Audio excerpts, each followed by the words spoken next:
지난 9월 15일 시작된 미국 정부의 화웨이 제재가 한국에는 영향이 거의 없는 것으로 나타났습니다. 1일 산업통상자원부에 따르면 지난 10월 반도체 수출액은 86억 7,900만 달러로 전년 10월 대비 10.4% 증가했습니다.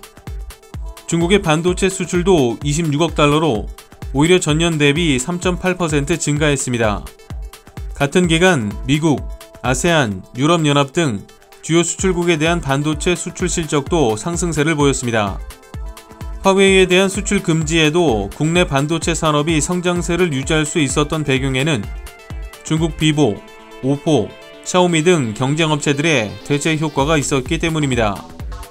화웨이 제재를 틈타 다른 중국 스마트폰 기업들은 점차 생산량을 늘려가고 있습니다. 이 밖에 재택근무가 늘면서 아마존, 마이크로소프트 등 대형 서버 업체들의 투자가 재개된 점도 긍정적으로 평가받고 있습니다.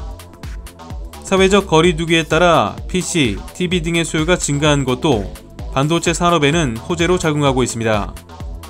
PC의 지난 10월 수출액은 9억 4천만 달러로 전년보다 5.3% 증가했습니다. 반도체 업계 관계자는 화웨이 수출이 금지된다고 해서 그 물량 전체가 빠지는 것은 아니다며 반도체는 핵심 부품이기 때문에 그 물량을 누군가 대체하는 사업자가 나타나면서 대체 효과가 발생하는 상황이라고 했습니다.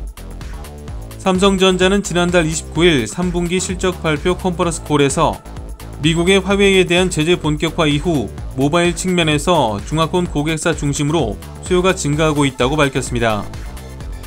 또한 이에 더해 수요가 회복되고 중저가 모바일 수요 확대 등이 지속되고 있어 하반기 D램과 낸드 플래시 수요 모두 견조할 것이라고 언급했습니다. 다만 반도체 시장이 지속적으로 성장하기 위해서는 반도체 덩어리로 불리는 스마트폰 시장의 성장세가 관건입니다.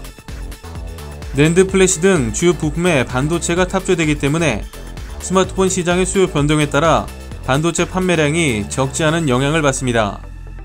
올해 전세계 스마트폰 시장 규모는 코로나19 영향으로 11%가량 줄어들 것으로 전망되지만 반도체 업계는 아이폰 12 시리즈의 흥행에 기대하는 모습입니다.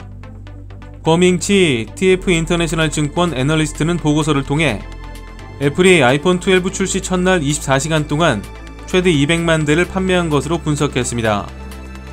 아이폰 11의 첫날 판매량 추정치 50만에서 80만 대 수준에 비하면 대폭 늘어난 것입니다. 통신업계 관계자는 한국에서도 사전 예약 물량이 모두 품절되는 등 아이폰 12가 큰 인기를 끌고 있다며 스마트폰 제조사 입장에선 달갑지 않겠지만 반도체 회사 입장에선 긍정적인 상황이라고 말했습니다. 산업부 관계자는 하반기에도 반도체 수요가 이어지면서 수출 성장세를 이어갈 것으로 예상한다며 하반기 경제 활동이 살아나면서 상반기 코로나19로 선주문한 물량이 점차 소진되고 있는 상황도 긍정적으로 평가되고 있다고 말했습니다. 이상 광화문 비즈통신이었습니다.